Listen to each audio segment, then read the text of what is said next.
तो इम्पोर्टेंट ये नहीं रहता है कि ड्राइविंग सीट पे कौन है, इम्पोर्टेंट ये है कि गाड़ी एक्सीडेंट तो नहीं करने जा रही है।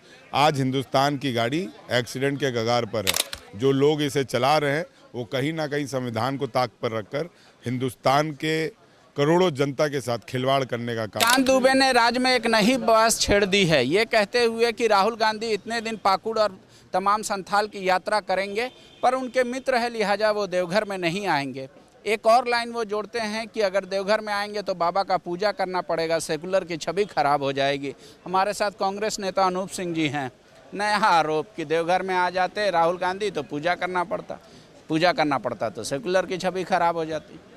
देखिए, ज्योतिर्लिंग बहुत सारे हैं, हर किसी को अपने जीवन काल में सभी ज्योतिर्लिंग का दर्शन करने का अनुभव नहीं होता है और ना ही उतने सौभाग्यशाली होते हैं कि हर ज्योतिर्लिंग को दर्शन कर ले। लेकिन एक भी दर्शन हो जाता है तो उसे हम भगवान का आशीर्वाद मानते हैं।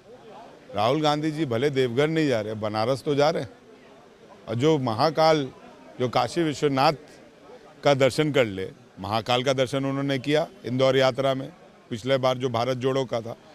तो बोला जाता है जब महाकाल का दर्शन हो जाए तो सभी काल आपके ऊपर से हट जाते हैं। और अब तो बनारस जा रहे हैं, काशी विश्वनाथ जी का भी दर्शन करेंगे। जब बाबा बुलाएंगे तो बाबा के दरबार में आएंगे। हम तो झारखंड में रहते हैं, लेकिन प्रत्येक दिन सोचते हैं कि बाबा के दर्शन करने के लिए जाएं, लेकिन जब बाबा बुलाते हैं तभी जाया जाता है। जब बाबा राहुल जी को बुलाएंगे तब जाएंगे। धनबाद भी आ रहे हैं, क्या धनबाद लोकसभा सीट को लेकर कांग्रेस इस बार ज़्यादा इंटेंस है, इस वजह से राहुल गांधी जी का ये दौरा है, या किसी और नज़र से इसको देखिए?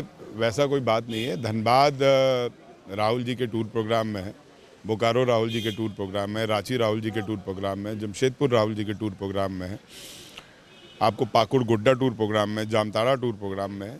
जिस तरीके से झारखंड को उन्होंने समय दिया है, 13 डिस्ट्रिक्ट और 804 किलोमीटर का सफ़र वो तय करेंगे। मैं समझता हूँ कि एक व्यक्ति इतना कुछ भी पूरे हिंदुस्तान को जोड़ने के लिए कर पा रहा है, वो बहुत अपने आप में बहुत बड़ी बात है। रह गई बात लोकसभा की, तो इंडिया गठबंधन हर एक सीट पर गंभीर है जहाँ पे इंडिया गठबंधन के अलायंस के तहत कोई लड़ेगा, चाहे वो जेएमएम के खाते में जाए, चाहे वो राजद के खाते में जाए, चाहे वो जेडीयू के खाते में जाए, चाहे वो शिवसेना के खाते में जाए, या कांग्रेस के खाते में आए।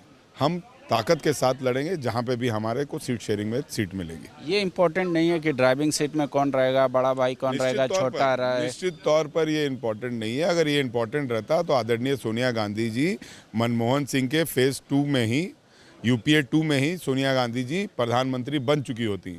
लेकिन उस टाइम में भी सोनिया गांधी जी ने अपने आप को प्रधानमंत्री के रूप में प्रस्तुत नहीं किया। तो इम्पोर्टेंट ये नहीं रहता है कि ड्राइविंग सीट पे कौन है, इम्पोर्टेंट ये है कि गाड़ी एक्सीडेंट तो नहीं करने जा रही है।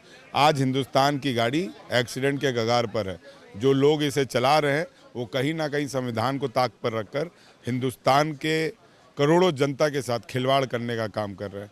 निश्चित तौर पर हमारा जो इंडिया अलायंस है वो संविधान को बचाने के लिए अलायंस है, हिंदुस्तान को बचाने के लिए अलायंस। एक आखिरी सवाल, आज भी राजभवन गया बीजेपी का डेलीगेट्स आपकी सरकार की शिकायत लेकर, और उन्होंने फिर से वो दोहराया है कि गांडे में उपचुनाव ना हो, और दूसरी बात है कि सरकार प्रॉपर वर्क नहीं कर रही है, गवर्नर को हस्तक्षेप करना। विपक्ष का वो फंडामेंटल राइट्स है कि वो किसी के पास भी सरकार का शिकायत लेके सरकार के ऊपर खाने में जा सकती है। विपक्ष गई है, जब राजभवन हमें बुलाएगी तो हम अपना पक्ष रखेंगे कि कैसे 1 साल के टेन्योर के अंदर हमारा एक सीट खाली हुआ है और वो सीट के तहत हमें चुनाव में जाना है। तो इम्पोर्टेंट ये रखता है। TheFollowUp.in. Like, share, and subscribe.